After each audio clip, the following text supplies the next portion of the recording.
Namaste. So, we learned something in Romans today. That is, that it's okay to be drunk, and it's okay to have an orgy. You just can't do both on the same night. Because it says, no more drunken orgies. And you have to invite the same people to every orgy because it's not okay to be promiscuous. And you have to make sure they give you their permission because because licentiousness is not okay. So that's good to know. Which is exactly what a lot of people do to Scripture. They look at it, and then they interpret it so that it justifies whatever it is they wanted to do in the first place. And they especially tend to do that by focusing on things like sex, and then there's sex, to the exclusion of everything else. And since this is the first Sunday in Advent, and I was saying to Jim before that I've tried to ignore Advent, I've tried to look at Advent only halfway, which is Advent is a season of anticipating both the birth of Christ and his return. And I'm not the most eschatological guy in the traditional sense of the word, so I said, maybe we should just focus on the birth. And then I tried one year to do those 4 things that are on our other Advent thing: the faith, the love, the joy, hope. The 4 traditional themes for the 4 Sundays. And frankly, it all left me a little flat. Hope it didn't leave you flat. But it left me flat. And I decided that the real problem is that I'm not content to do what I absolutely despise in certain Christian authors, which is they love to deconstruct. They love to take apart. But I've always been of the belief that what you need is the theology of the easy bake oven. And what that means is you don't take apart your little sisters or your nieces or your cousins' easy bake oven unless you know you can put it back together again when you're done. And it seems like so many people get stuck when you look at traditional religious celebrations, taking them apart. And they have no ability to put it back together again. And to me, that's a huge problem. Because what you're doing is, or what you might be doing, and what you're certainly doing to some people, although not all people, is taking away something that's really important to them and not giving them something to take its place. So, in other words, if I would assert, this is kind of far-fetched, but if I were to assert that I didn't think the virgin birth was something you necessarily had to hold to,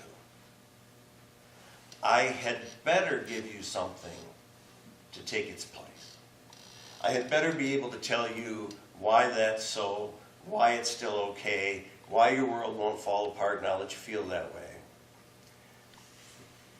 And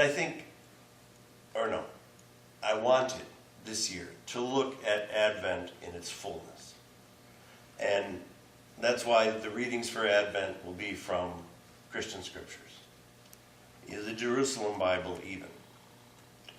And what's the other thing I said on here I was going to do? Oh yeah, those are the only 2 things. Which doesn't mean the commentary is going to be.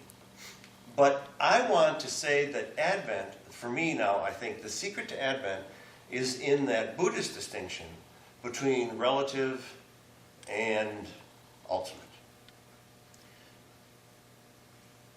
Ultimately, I think Jim pointed this out last week or the week before, ultimately everything's vibrating. We know that from physics. Nothing's solid. Everything's vibrating. But relatively speaking, if we run as fast as we can towards that wall, we will bounce off it. We will, and trust me, I've tried. We will not pass through that wall, even though it's vibrating. It's got all kinds of holes in it on a molecular level, and so do we. We're bouncing off that wall. And I think we get into some trouble because we try to understand Jesus Christ in Greek terms. And we get stuck up in this spirit good, body bad. And maybe it would be much more useful to think of Jesus as being relative and Christ as being ultimate. And in Jesus Christ you have this convergence of the two. And both are present. And both are discernible. But you can't think about it too hard. You can't think about it trying to pick it apart like an easy bake oven and figure out how that thing works. Because you're probably, once you pick it apart, not going to be able to put it back together again. I think there are spiritual truths that you have to hold and sit with. And if you do that long enough, you will sit with those truths, not believing them, kind of believing them, more or less believing them, fully believing them, and you'll cycle back and forth. Because life is a journey. And if we draw a vertical line and say, okay, there's where ultimate reality is, there's where God is, there's where truth is, there's where love is, we kind of journey along going like this. Getting closer and then drawing away, getting closer and drawing away. And what's more, I think that straight line somehow is also a circle. And so over and over again, we're drawing near and coming back onto those same truths. And struggling with them and understanding them in a new way and then rejecting that understanding. And all of that is okay because I'm not convinced anybody really fully understands everything there is to understand. And when we go rushing headlong into things and say, no, we got to define this, we got to figure out what it is, we got to put it down on paper. Now, let's see here now. We've already settled the orgy question. Now, let's see. There's going to be 2 men in the fields. One is taken and one is left. There must be a rapture. That must be a permanent taking and a coming back. And that must mean all kinds of things. And maybe we could write a lot of books and sell our bad books in Christian bookstores. But once you decide what it is, you close yourself off to all other possibilities. Left Behind series, which I left behind right in the bookstore. But the Dalai Lama has said, I think it was the Dalai Lama, it was either him or Suzuki, D.T. Suzuki, or it could have been both. Not the motorcycle. That doesn't talk. Keyboard. In the beginner's mind, you're open. Everything's possible. You're willing to consider things. Once we believe we move to expert, our mind closes. We're done. And so, I believe, for some reason, the broader church got something right when it came up with this idea of cycling things around in terms of celebration. Whether it's the 3-year liturgical cycle or just the calendar of the year. Because I think every time we pass by a truth, we understand it differently. And we get into all kinds of trouble when we get too scientific about things that we don't yet know how to measure. And so, the historical Jesus movement. Academic theologians. People who hang out at too many Bible studies. All get locked in to one perspective. And if there's anything about whatever it means for Christ to come again, and I think he does that more than once, and has already. And sometimes he does it as a she. But whatever it means,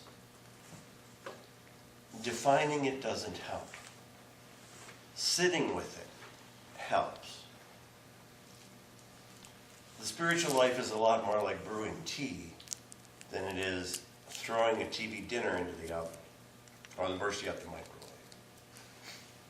It's not a question of coming to a snap answer. It's not a question of arriving in a place where we're sure, absolutely sure that's what it is. Because in my experience, when you get to the place where you're sure, absolutely sure that's what it is, the only thing you're really sure of is that you're going to decide that that wasn't what it was. That life is a mystery. That when we ask why, unless there's an immediate answer that occurs to us, the odds are we could be asking that why for a very, very long time. And maybe that's part of the process. Maybe the truth is, despite our love for single solution problems, there is no such thing. Scott Peck has said that everything is, what does he say, overdetermined, which means that it has multiple causes. And that's something worth remembering, I think, anytime we look at any kind of scripture from any tradition, is that what it's trying to say can't be narrowed down to just this one thing. Or the reason it says what it says is actually many reasons. And again, can we just hold it loosely? Can we carry it with us? Now that takes a lot of courage because you throw away certainty. And certainty can be really, really helpful until you figure out that it doesn't exactly work. But then you just hire a new band and it'll be okay. Spirituality really is a journey. Whoever Jesus was, he wasn't just some yokel wandering around Nazareth who hired a good publicist. And that's why what he started continued for 2,000 years. There were lots of people who appeared to be just like him before him and after him who we don't hear about anymore. And there were some who appeared to be a lot like him who we do hear about still. But it's a very small number of folks. So what I'd like to propose is during Advent, as we move towards the celebration of Christmas, we ponder, what does it mean? What does Jesus mean? What does the Christ mean? And perhaps most importantly, how are we called to respond to that? And I think the only way to answer that question is to sit with it.